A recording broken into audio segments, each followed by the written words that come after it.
నమస్కారం ఘంటారావానికి స్వాగతం. ముందుగా ప్రధానాంశాలు. గోవా గవర్నర్గా అశోక్ గజపతిరాజు ప్రమాణ స్వీకారం. కార్యక్రమానికి హాజరైన ప్రముఖులు.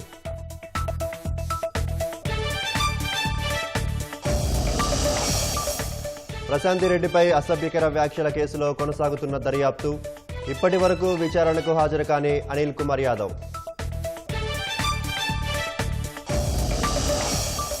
డీజీపీ ఎదుట లొంగిపోయిన పలువురు మావోయిస్టులు. భారీగా ఆయుధ సామాగ్రిని స్వాధీనం చేసుకున్న పోలీసులు.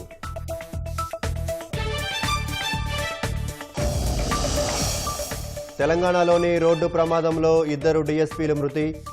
ఏఎస్పీ హెడ్ కానిస్టేబుల్కు తీవ్ర గాయాలు. ఆసుపత్రిలో చికిత్స. తీర ప్రాంతాలకు సహజ రక్షణ కవచాలుగా మడ అడవులు. పరిరక్షణకు కృషి చేయాలంటున్న పర్యావరణవేత్తలు.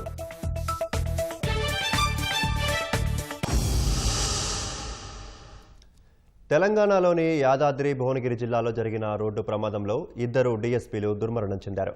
విధుల్లో భాగంగా విజయవాడలోని హెడ్ క్వార్టర్స్కు వెళ్లి హైదరాబాద్కు తిరిగి వస్తుండగా వారు ప్రయాణిస్తున్న స్కార్పియో వాహనం డివైడర్ను ఢీకొట్టి రోడ్డుపై పడింది. రోడ్డుపై పడిన కారును వేగంగా వచ్చిన ఓ లారీ ఢీకొట్టడంతో ఘటనలో 2 డీఎస్పీలు చక్రధర్ రావు, శాంతారావు ప్రాణాలు కోల్పోయారు. ప్రమాదంలో ఏఎస్పీ హెడ్ కానిస్టేబుల్కు తీవ్ర గాయాలు కావడంతో చికిత్స నిమిత్తం ఆసుపత్రికి తరలించారు. తెలంగాణ యాదాద్రి భువనగిరి జిల్లాలో జరిగిన రోడ్డు ప్రమాదంలో 2 డీఎస్పీలు దుర్మరణం చెందారు. చౌటుప్పల్ మండలం ఖైతాపూర్ వద్ద డివైడర్ను ఢీకొట్టిన స్కార్పియో వాహనం పక్క రోడ్డుపై పడింది. రోడ్డుపై పడిన కారును ఓ లారీ అతివేగంతో ఢీకొట్టింది. ఈ ప్రమాదంలో కారులో ఉన్న ఏపీకి చెందిన 2 డీఎస్పీలు చక్రధర్ రావు, శాంతారావు మృతి చెందారు. వీరిద్దరూ ఏపీ ఇంటెలిజెన్స్ అండ్ సెక్యూరిటీ వింగ్కు చెందిన పోలీసులుగా చౌటుప్పల్ పోలీసులు గుర్తించారు.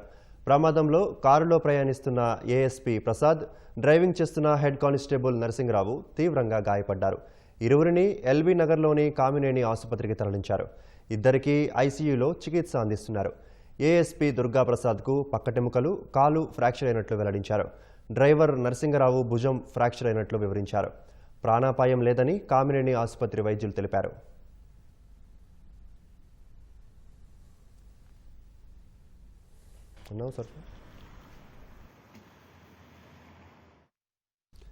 ప్రమాదంలో మృతి చెందిన 2 అధికారులు హైదరాబాద్లోని ఏపీ ఇంటెలిజెన్స్ కార్యాలయంలో విధులు నిర్వర్తిస్తున్నారు. విజయవాడలోని ఇంటెలిజెన్స్ హెడ్ క్వార్టర్స్కు వెళ్లి తిరిగి హైదరాబాద్లోని ఇంటెలిజెన్స్ కార్యాలయానికి వస్తుండగా ప్రమాదం జరిగింది. విధి నిర్వహణలో భాగంగా 2 డీఎస్పీలు మృతి చెందడంతో పోలీసు శాఖలో విషాద ఛాయలు అలుముకున్నాయి.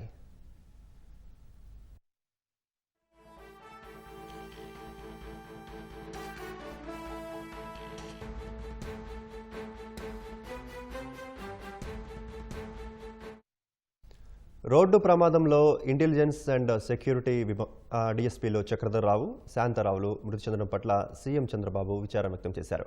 మృతుల కుటుంబ సభ్యులకు ప్రగాఢ సానుభూతి తెలిపారు. మంత్రులు తీవ్ర దిగ్భ్రాంతి వ్యక్తం చేశారు. విధుల్లో భాగంగా విజయవాడ నుంచి హైదరాబాద్ వెళ్తుండగా ప్రమాదం చోటు చేసుకోవడం బాధాకరమని లోకేష్ అన్నారు. గాయపడిన వారు త్వరగా కోలుకోవాలని ఆకాంక్షించారు. డీఎస్పీలు చక్రధర్ రావు, శాంతారావు మృతి పట్ల హోంమంత్రి అనిత సంతాపం తెలిపారు. ప్రమాదంపై ఉన్నతాధికారుల నుంచి వివరాలను అడిగి తెలుసుకున్నారు. క్షతగాత్రులకు మెరుగైన వైద్యం అందేలా చూడాలని హోంమంత్రి అనిత ఆదేశించారు. ఇంటెలిజెన్స్ సెక్యూరిటీ విభాగాల్లో పనిచేస్తున్న అధికారుల మృతి దురదృష్టకరమని మంత్రి మండిపల్లి అన్నారు. మృతుల కుటుంబాలకు ప్రగాఢ సానుభూతి తెలిపిన మంత్రి అచ్చెన్న అనగాని బాధిత కుటుంబాలకు అండగా ఉంటామని భరోసా ఇచ్చారు. రోడ్డు ప్రమాదంలో 2 డీఎస్పీల మృతి పట్ల బీజేపీ రాష్ట్ర అధ్యక్షుడు మాధవ్ దిగ్భ్రాంతి వ్యక్తం చేశారు. గాయపడిన ప్రసాద్ త్వరగా కోలుకోవాలని ఆకాంక్షించారు. 2 దుర్మరణం చెందినటువంటి 2 డీఎస్పీలు ఇంటెలిజెన్స్ డిపార్ట్మెంట్ ఐఎస్డబ్ల్యూలో పనిచేస్తున్నారు. ఆ డ్యూటీ నిమిత్తం విజయవాడ నుంచి హైదరాబాద్ వస్తున్నారు. రాత్రి హైదరాబాద్ బయలుదేరి విజయవాడ వచ్చే మార్గ మధ్యంలో చౌటుప్పల్ దగ్గర ఈ యాక్సిడెంట్ జరగడం జరిగింది. అయితే అందులో ఉన్నటువంటి మిడిల్లో కూర్చున్నటువంటి 2 చనిపోవడం జరిగింది. ప్రభుత్వ విభాగాల్లో ఖాళీగా ఉన్న ఉద్యోగాల భర్తీకి జాబ్ క్యాలెండర్ విడుదల చేసేందుకు చర్యలు తీసుకోవాలని శాసన మండలిలో విప్ చిరంజీవిరావు ఏపీపీఎస్సీని చైర్పర్సన్ కోరారు. ఎస్సీ వర్గీకరణపై స్పష్టత రావడం సహా ఉద్యోగాల నోటిఫికేషన్ల విడుదలకు ప్రభుత్వం సానుకూలంగా ఉన్న దృష్ట్యా ఉద్యోగ నియామకాలు చేపట్టాలని విజ్ఞాపన పత్రం అందజేశారు. దీనిపై ఏపీపీఎస్సీ చైర్మన్ అనురాధ సానుకూలంగా స్పందించారని, త్వరలోనే మరిన్ని నోటిఫికేషన్లు వస్తాయని చిరంజీవిరావు తెలిపారు. మన గవర్నమెంట్ వచ్చిన తర్వాత 16,347 డిఎస్సి పోస్టుల భర్తీ ప్రక్రియ అంతా పూర్తి అయిపోయింది. రేపు ఆగస్టులో అపాయింట్మెంట్ ఇచ్చేస్తారు. అలాగే 6,100 ఉద్యోగాలు కానిస్టేబుల్కి సంబంధించి కూడా ఫిజికల్ టెస్ట్ అయిపోయింది, రిటర్న్ టెస్ట్ అయిపోయింది. వాళ్ళకు కూడా అపాయింట్మెంట్ ఇవ్వడానికి సిద్ధంగా ఉన్నారు. ఇది అయిపోయిన తర్వాత ఇప్పటికే మీరు చూసే ఉంటారు, పేపర్లో మీరు రాసి ఉంటారు, ఫారెస్ట్ డిపార్ట్మెంట్లో సుమారు 800 ఉద్యోగాలకు సంబంధించిన నోటిఫికేషన్లు జారీ చేయడం జరిగింది. దానికి సంబంధించి forest beat officer, assistant beat officer, forest section officer, వీటికి సంబంధించి కూడా నోటిఫికేషన్ ఆల్రెడీ ఇచ్చేశారు, డేట్లు కూడా పెట్టేశారండి. ఇవి కాకుండా ఇప్పుడే నేను ఏపీపీఎస్ చైర్పర్సన్ మేడం గారితో మాట్లాడాను. ఇంకా ఏమైనా మిస్లేనియస్ ఉన్నాయంటే వివిధ రకాల డిపార్ట్మెంట్లకు సంబంధించి సుమారు ఒక 50 ఉద్యోగాల వరకు ఉన్నాయండి. అవి కూడా మేము తొందరలో ఇచ్చేస్తామని చెప్పారు. ఈ సంవత్సరం ఇవన్నీ భర్తీ చేసేస్తారు. అయిపోయిన తరువాత అప్పుడు కొత్త జాబ్ క్యాలెండర్ ఇవ్వాలనేది ప్రభుత్వ ఉద్దేశం. వీలైతే ఈ సంవత్సరం, ఒకవేళ ఈ సంవత్సరం వీలు కాకపోతే 100% నెక్స్ట్ ఇయర్ జనవరికి అయినా ఇవ్వాలనేది ప్రభుత్వ అభిమతం. ప్రకాశం జిల్లా పామూరులో మదన వేణుగోపాల స్వామి, భుజంగేశ్వర స్వామి దేవస్థాన భూముల ఆక్రమణపై అధికారులు ఉక్కుపాదం మోపారు. కొన్నేళ్లుగా పామూరులోని ఆలయ భూములను అక్రమార్కులు ఆక్రమించుకొని విక్రయాలు జరిపారు. దీనిపై వైసీపీ హయాంలో ఫిర్యాదు చేసినా పట్టించుకోలేదు. పైగా అక్రమార్కులకే వత్తాసు పలకడంతో దేవస్థాన భూములు కబ్జా చెరలో ఉండిపోయాయి. దేవస్థాన భూముల ఆక్రమణపై గతంలో ఈటీవీలో కథనాలు ప్రసారమయ్యాయి. ప్రస్తుతం కూటమి ప్రభుత్వం దేవాదాయ భూములపై ప్రత్యేక శ్రద్ధ పెట్టింది. ఆలయ భూములను అక్రమార్కుల చెర నుంచి తిరిగి స్వాధీనం చేసుకుంటోంది. అక్రమంగా చేపట్టిన నిర్మాణాలను కూల్చివేశారు. అక్రమార్కుల చెరలో ఉన్న ఆలయ భూములను స్వాధీనం చేసుకుంటామని దేవస్థానం ఈవో నరసింహబాబు తెలిపారు. పామూరు గ్రామంలో వేంచేసి ఉన్నటువంటి శ్రీ మదన వేణుగోపాల స్వామి మరియు భుజంగేశ్వర స్వామి వారి దేవస్థానం తాలూకా భూములు కొన్ని ఆక్రమణ జరిగేట్టుగా నేను చెప్పాను.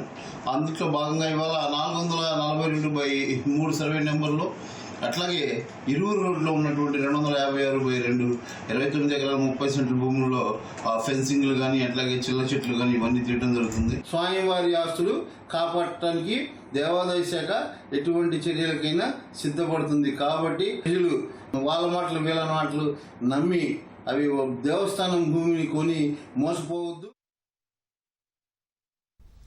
జార్ఖండ్లోని గుమ్లా జిల్లాలో భద్రతా బలగాలతో జరిగిన ఎదురుకాల్పుల్లో 3 నక్సలైట్లు మరణించారు. మరణించిన వారు సిపిఎం నుంచి విడిపోయిన జేజేఎంపీ సభ్యులని పోలీసులు గుర్తించారు. నక్సల్ వ్యతిరేక కార్యకలాపాల్లో భాగంగా గాగ్రా ప్రాంతంలోని అడవిలో భద్రతా బలగాలు సెర్చ్ ఆపరేషన్ నిర్వహించాయి. రాష్ట్ర పోలీసులతో పాటు కోబ్రా దళాలు సంయుక్తంగా ఆ ఆపరేషన్లో పాల్గొన్నాయి.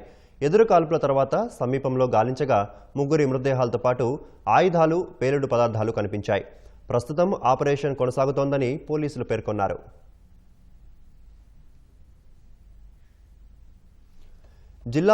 ఎన్టీఆర్ జిల్లాలో ఖరీఫ్ సాగు ఊపందుకుంది.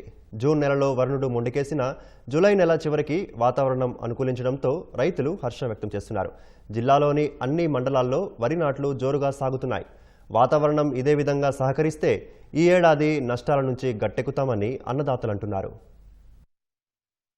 వరుణుడి కరుణతో రాష్ట్ర వ్యాప్తంగా విస్తారంగా వర్షాలు కురుస్తున్నాయి. ఎన్టీఆర్ జిల్లా వ్యాప్తంగానూ జోరు వర్షాలు కురుస్తున్న వేళ వరినాట్లు ఊపందుకున్నాయి. జగ్గయ్యపేట, నందిగామ, తిరువూరు నియోజకవర్గాల్లో పత్తి, మొక్కజొన్న పంటలు వేసిన రైతులు ప్రస్తుతం వరినాట్లకు సిద్ధమవుతున్నారు. ఈ నెలాఖరుకు నాట్లు పూర్తి అవ్వనున్నాయి. ఇప్పటికే 70% వరినాట్లు పూర్తి అయినట్లు వ్యవసాయ అధికారులు తెలిపారు. గతేడాదితో పోలిస్తే ఈ సంవత్సరం వారం 10 రోజులు ఆలస్యంగా నాట్లు పడుతున్నాయన్న అధికారులు రైతులకు నష్టమేమీ జరగదని చెబుతున్నారు. వర్షాల రాకపై రైతులు సంతోషం వ్యక్తం చేస్తున్నారు. సకాలంలో వర్షాలు పడబట్టి నాట్లు ముందుగానే వేస్తున్నాం. బాగానే ఉంది. కూలీలు కూడా పర్లేదండి, బాగానే వస్తారు, బాగానే చేస్తారు. ఇవన్నీ ముందు కట్ల రేట్లు బాగా పెరిగిపోయినాయండి. అవి తగ్గించాలి ముందు రైతుకి. ఈ అన్నిటికీ ఇంకా రైతుకి ఏం మిగలలేదు. కూలీ రేటు కూడా వచ్చేసి ఎకరం వచ్చేసి 4,000 పైన 4,500 5,000 చదువుతున్నారండి. మరి 5,000 చదువుతుండే మరి రైతుకి ఏ విధంగా గిట్టుబాటు చెప్పండి మీరైనా. బయట వడ్డీలు తీసుకొచ్చి చేయాలంటే భార్య బిడ్డలు కూడా ఏ విధంగా చేయాలి చెప్పండి. వర్షం అన్ని మధ్య ఒక 10 రోజులు బాగా ఇబ్బంది పెట్టిందిలే, కానీ తర్వాత నుంచి ఒక 5-6 రోజులు బట్టి వర్షం బాగానే పడుతుంది. దానివల్ల మాకు ఇబ్బంది ఏమీ లేదు. కరెంటు గురించి కూడా ఇబ్బంది ఏమీ లేదు, బాగానే ఉంది.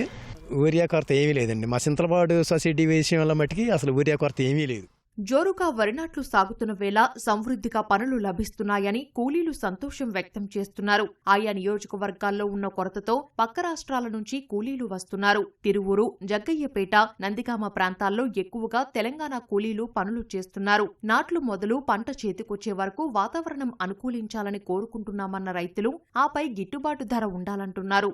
వర్షాలు బాగానే పడుతున్నాయండి 10 రోజులు బట్టి. నాట్లు బాగా సాగినాయి. ఇప్పుడు సాగరకాలం వస్తూనే ఉంది చెరువులోకి. ఇప్పుడు ఈ పంట అయితే పెద్ద తేడా ఉండదు. పండుతాయి. పెట్టుబడి ఎకరానికి 18,000, 20,000 పైన అవుతుంది. ఒక్కొక్క ఎకరానికి దగ్గర 27-28 వేలకు వస్తుంది ఎకరానికి. ఒక్కొక్క ఎకరానికి అవి మనకి ఎకరానికి 50 బత్తాలు పడితే వేసినోడికి ఎన్నో కానీ మిగులుతాయి. అవి 40 లోపు పడితే మిగలవు. అది కౌలు పొలం అయితే అసలే గిట్టదు.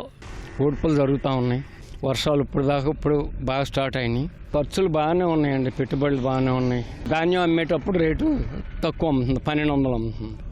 కూలి రేట్లు పెరిగినాయి, మందు కట్టల రేట్లు పెరిగినాయి.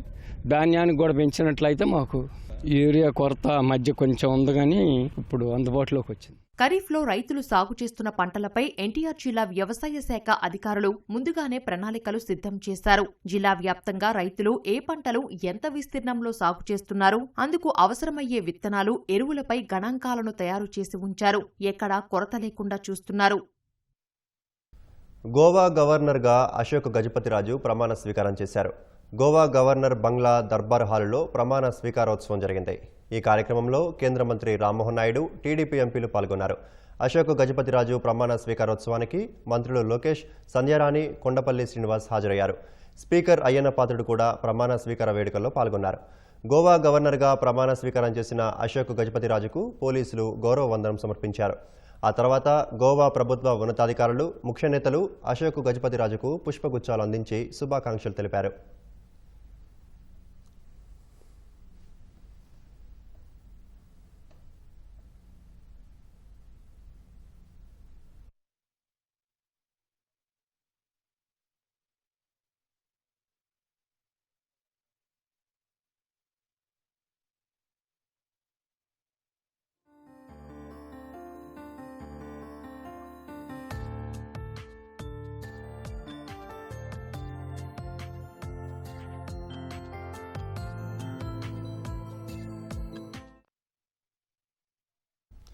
వర్షాలతో హైదరాబాద్లోని పలు ప్రాంతాల్లో రోడ్లు జలమయమయ్యాయి. లోతట్టు ప్రాంతాల్లో నీట మునిగాయి. వర్షంతో రోడ్లపై భారీగా నీరు నిలవడంతో వాహనదారులు తీవ్ర ఇబ్బందులు పడుతున్నారు. వివిధ పనుల నిమిత్తం బయటకు వెళ్లిన ప్రజలు అసౌకర్యానికి గురవుతున్నారు. మాసబ్ ట్యాంక్ సమీపంలో రోడ్లపైకి భారీగా నీరు చేరడంతో రాకపోకలకు అంతరాయం ఏర్పడింది. మరింత సమాచారం మా ప్రతినిధి రమేష్ అందిస్తారు. తెలంగాణ రాష్ట్ర వ్యాప్తంగా ఎడతెరపి లేకుండా వర్షాలు కురవడంతో కూడా భారీగా వర్షపాతం నమోదు కావడం జరిగింది. పలు ప్రాంతాల్లో కూడా నీరు మొత్తం కూడా గుంటల్లో కానీ తర్వాత గుంటలకు సంబంధించి కూడా భారీగా నీరైతే నిండుకోవడం జరిగింది. ముఖ్యంగా నగరంలోని ప్రధాన రహదారుల వద్ద కూడా భారీగా వర్షపాతం రావడంతో కూడా ప్రధాన రహదారుల వద్ద అయితే చెరువుల తలపించే విధంగా అయితే నీరైతే నిలిచడం జరిగింది. అయితే ఆఫీసు వెళ్లే సమయం కాబట్టి ట్రాఫిక్ జామ్ భారీగా కావడంతో కూడా ట్రాఫిక్ పోలీసులు ఘటన స్థలానికి ఎక్కడైతే నీరు ఆగడం జరిగిందో అక్కడ పూర్తిగా నీరునైతే తొలగించే ప్రయత్నాలు చేయడం జరిగింది. అయితే వాహనాలు వచ్చే ఆ సమయంలో కూడా వాహనదారులకు కూడా సూచనల మేరకు కూడా వారికి పోలీసులు కొంతవరకు సూచనలు అయితే ఇవ్వడం జరిగింది. ఎక్కడ కూడా నీళ్లు అక్కడైతే నీళ్లు నిల్చడం జరిగింది. అక్కడ అంతరాయం లేకుండా కూడా మాన్యువల్ను చెత్త మొత్తం కూడా తొలగించడంతో పాటు ఇటు ట్రాఫిక్ పోలీసులు కానీ తర్వాత జిహెచ్ఎంసీ అధికారులు, డిఆర్ఎఫ్ సంబంధించి కూడా సిబ్బంది కూడా ఘటన క్షేత్ర స్థాయిలో వెళ్ళాలి. తర్వాత పూర్తిగా నీరు ఎక్కడ ఉన్నా కానీ తర్వాత చెట్లు కానీ ఇతర ప్రాంతాల్లో కూడా ఎక్కడన్నా చెట్లు విరిగినట్లయితే వెంటనే సమాచారం ఇవ్వాలని చెప్పి కూడా అధికారులు ఇప్పటికే ఆదేశాలు ఇవ్వడం జరిగింది. అంటే ఇటు టోల్ ఫ్రీ నెంబర్లు కూడా ఏర్పాటు చేసి ప్రజలను కూడా ఏదైతే అత్యవసరం అయితే తప్ప బయటికి రావద్దని కూడా చెప్పడం జరిగింది. అయితే ఆఫీసు వెళ్ళే ఎంప్లాయీస్ ముఖ్యంగా ఉద్యోగస్తులు ఎవరైతే ఉన్నారో వారైతే రహదారులపై వచ్చే నీరుకు సంబంధించి కూడా ఉండడంతో కూడా జాగ్రత్తగా వెళ్ళాలి. తర్వాత జాగ్రత్తగా వెళ్ళాలి ఉండాలి అని చెప్పి కూడా పోలీస్ అధికారులు కానీ తర్వాత జిహెచ్ఎంసీ అధికారులు కూడా సూచిస్తున్నారు. ఇప్పటికే పలు ప్రాంతాల్లో కూడా ఈ వర్షాలతో మొత్తం రోడ్లపై కూడా నీరు నిలిచడంతో కూడా అయితే పలు ప్రాంతాల్లో హైదరాబాద్ నగరంలో భారీగా ట్రాఫిక్ జామ్ అయితే ఏర్పడిన పరిస్థితి అయితే ఉంది. అయితే ఉన్నతాధికారులు క్షేత్రీయ స్థాయిలో ప్రతి ఒక్క సిబ్బంది కూడా వెళ్ళాలి అని చెప్పి కూడా వెళ్ళి తర్వాత వాటర్ ఎక్కడైతే ఉండడం జరిగిందో వాటిని వెంటనే తొలగించి వాహనదారులకు క్లియర్ చేయాలని చెప్పి కూడా అధికారులు అయితే ఆదేశించడం జరిగింది. అయితే మరొక 2 రోజుల పాటు కూడా ఇదే విధంగా ఒక మోస్తరు నుంచి భారీగా వర్షపాతం కూడా నమోదయ్యే అవకాశం ఉంటుంది. కాబట్టి అటు అధికారులు కానీ తర్వాత అధికారులకు సంబంధించి కానీ తర్వాత ఇటు వాహనదారులు ఉన్నతాధికారుల సూచన మేరకు కూడా మలుచుకోవాలని చెప్పి కూడా చెప్తున్నారు. ప్రస్తుతం జిహెచ్ఎంసీ అధికారులు ఉన్నారు, వారిని అడిగి మాట్లాడే ప్రయత్నం చేద్దాం. ప్రస్తుతం అధికారులు కూడా అంటే క్షేత్రీయ స్థాయిలో సిబ్బంది పూర్తిగా ట్రాఫిక్ అని తర్వాత ఎక్కడ కూడా అంతరాయాలు లేకుండా అయితే ప్రస్తుతం అయితే ఆ చర్యలు అయితే చేపట్టడం జరుగుతుంది. ఇటు మనం ప్రస్తుతం మాసప్ ట్యాంక్ వద్ద ఉన్నాము. మాసప్ ట్యాంక్ వద్ద రహదారి పైన కూడా భారీగా నీరు నిల్చడంతో కూడా ట్రాఫిక్ పోలీసులు తర్వాత జిహెచ్ఎంసీ అధికారులు కూడా ఇక్కడ నీరుని తొలగించి తర్వాత వాహనదారులకు అయితే సూచనలు ఇవ్వడం జరిగింది. అందరూ కూడా నెమ్మదిగా ముందుకు వెళుతూ కానీ తర్వాత వాహనాలను అయితే ముందుకొచ్చే పంపించే ప్రయత్నం చేస్తున్నారు. అయితే ఇక్కడ నీళ్ళు నిల్చడంతో కూడా మైదీపట్నం నుంచి ఇటు లకిడికప్పులు వెళ్లే రహదారి ఏదైతే ఉందో ఆ రహదారి వద్ద కూడా భారీగా ట్రాఫిక్ జామ్ కావడంతో కూడా వాటి నెమ్మడే వాటర్ని అయితే తొలగించి తర్వాత వాహనదారులకు అయితే సూచిస్తున్నారు వెళ్ళిపోవాలని చెప్పి కూడా సూచిస్తున్నారు. ఎక్కడైతే వాహనాలు రోడ్లపై నీళ్లు నిల్చడంతో కూడా వాహనదారులు అటువైపు వెళ్లకుండా కేవలం నీరు లేని సైడ్ వైపు వెళ్లడంతో కూడా ఈ భారీగా ట్రాఫిక్ జామ్ ఏర్పడుతుందని చెప్పి కూడా పోలీసు అధికారులు చెప్తున్నారు. అంటే ఇక్కడే నగరంలో కూడా పలు చోట్ల ఇదే విధంగా ఉంటుంది కాబట్టి ఇటు పోలీసు అధికారులు క్షేత్రీయ స్థాయిలో వెళ్ళి తర్వాత అక్కడ వాటర్ని పూర్తిగా తొలగించి తర్వాత ట్రాఫిక్ని అయితే అంతరం లేకుండా ప్రస్తుతం చూస్తున్న పరిస్థితి అయితే ఉంది. వీడియో జర్నలిస్ట్ రమేష్తో రమేష్, ఈటీవీ, హైదరాబాద్. హైదరాబాద్లో గత 3 రోజులుగా ఎడతెరిపి లేకుండా కురుస్తున్న వర్షాలకు హుస్సేన్ సాగర్ నిండు కుండలా మారింది. ఎగువ నుంచి పెద్ద ఎత్తున వరద నీరు వచ్చి చేరడంతో అధికారులు తూము గేట్లు ఎత్తి నీటిని దిగువకు విడుదల చేస్తున్నారు. లోతట్టు ప్రాంతాల ప్రజలు అప్రమత్తంగా ఉండాలని అధికారులు సూచించారు. నీటి మట్టం పెరిగితే ఎలాంటి చర్యలు తీసుకోవాలనే దానిపై జీవీఎంసీ అధికారులు పరిశీలన చేస్తున్నారు. శ్రీశైలం ప్రాజెక్టుకు వరద ప్రవాహం స్థిరంగా కొనసాగుతోంది. జూరాల, సుంకేశిల ప్రాజెక్టుల నుంచి శ్రీశైలానికి 1,02,122 క్యూసెక్కులు చేరుతోంది. శ్రీశైలం నుంచి అవుట్ఫ్లో 1,40,222 క్యూసెక్కులు. 2 గేట్లు ఎత్తి 53,856 క్యూసెక్కులు నాగార్జున సాగర్కు విడుదల చేస్తున్నారు. పోతిరెడ్డిపాడు హెడ్ రెగ్యులేటరీ నుంచి 20,000 క్యూసెక్కులు, ఎడమగట్టు విద్యుత్ కేంద్రం నుంచి 35,315 క్యూసెక్కులు, కుడిగట్టు విద్యుత్ కేంద్రం నుంచి 31,051 క్యూసెక్కులు విడుదల చేస్తున్నారు. శ్రీశైలం పూర్తి స్థాయి నీటి మట్టం 885 అడుగులు కాగా ప్రస్తుతం 882.5 అడుగులకు చేరింది. ప్రాజెక్టు పూర్తి స్థాయి నీటి నిల్వ సామర్థ్యం 215.8 టీఎంసీలు కాగా ప్రస్తుతం 202.4 టీఎంసీలుగా కొనసాగుతోంది. నాగార్జున సాగర్ జలాశయానికి శ్రీశైలం ప్రాజెక్టు నుంచి వరద ప్రవాహం పెరుగుతోంది. ప్రస్తుతం 1,20,000 క్యూసెక్కుల ఇన్ఫ్లో వస్తుండగా 31,000 క్యూసెక్కుల అవుట్ఫ్లో కొనసాగుతోంది. ప్రాజెక్టు గరిష్ట నీటి మట్టం 590 అడుగులు కాగా 580.6 అడుగులకు చేరింది. పూర్తి నీటి నిల్వ సామర్థ్యం 312 టీఎంసీలకు ప్రస్తుతం 284 టీఎంసీలుగా ఉంది. ప్రధాన విద్యుత్ ఉత్పత్తి కేంద్రంలో అధికారులు విద్యుత్ ఉత్పత్తి చేస్తున్నారు. తెలంగాణలోని రంగారెడ్డి జిల్లా షాద్నగర్ చౌరస్తాలో జరిగిన ప్రమాదంలో తండ్రి, కుమార్తె దుర్మరణం పాలయ్యారు. షాద్నగర్ చౌరస్తాలో ఓ ట్యాంకర్ లారీ నిర్లక్ష్యంగా బైక్ను ఢీకొట్టడంతో మచ్చేందర్, అతని కుమార్తె మైత్రి దుర్మరణం పాలయ్యారు. రోడ్డు ప్రమాదం జరగగానే మైత్రి తన ఫోన్ను అక్కడే ఉంటున్న ఓ వ్యక్తికిచ్చి తన వాళ్లకు ఫోన్ చేయాలని ప్రాధేయపడటం అక్కడున్న వారిని కన్నీరు పెట్టించింది. లారీ డ్రైవర్ ప్రస్తుతం షాద్నగర్ పోలీసుల అదుపులో ఉన్నారు. మచ్చేందర్ మైత్రిని శంషాబాద్ వర్ధమాన ఇంజనీరింగ్ కాలేజీకి పంపించేందుకు బస్ స్టేషన్కు వస్తుండగా ఈ ప్రమాదం చోటు చేసుకుందని పోలీసులు తెలిపారు. ప్రధాని నరేంద్ర మోదీ మరో ఘనత సాధించారు. ప్రపంచంలో అత్యంత విశ్వసనీయ నేతగా నిలిచారు. మార్నింగ్ కన్సల్ట్ సంస్థ నిర్వహించిన గ్లోబల్ లీడర్ సర్వేలో అత్యంత విశ్వసనీయత కలిగిన నేతగా మోదీ మొదటి స్థానంలో నిలిచారు. జూలై 4 నుంచి 10 మధ్య నిర్వహించిన సర్వేలో ఆయనకు 75% మంది మద్దతు ప్రకటించారు. ఆ సర్వే వివరాలను బీజేపీ నేత అమిత్ మాలవీయ ఎక్స్లో పోస్టు చేశారు. భారతీయులతో పాటు ప్రపంచవ్యాప్తంగా మిలియన్ల మంది విశ్వసించే నేతగా ప్రధాని అగ్రస్థానంలో నిలిచారని ఆయన పేర్కొన్నారు. భారత్ సురక్షితమైన నాయకుడి చేతుల్లో ఉందని కొనియాడారు.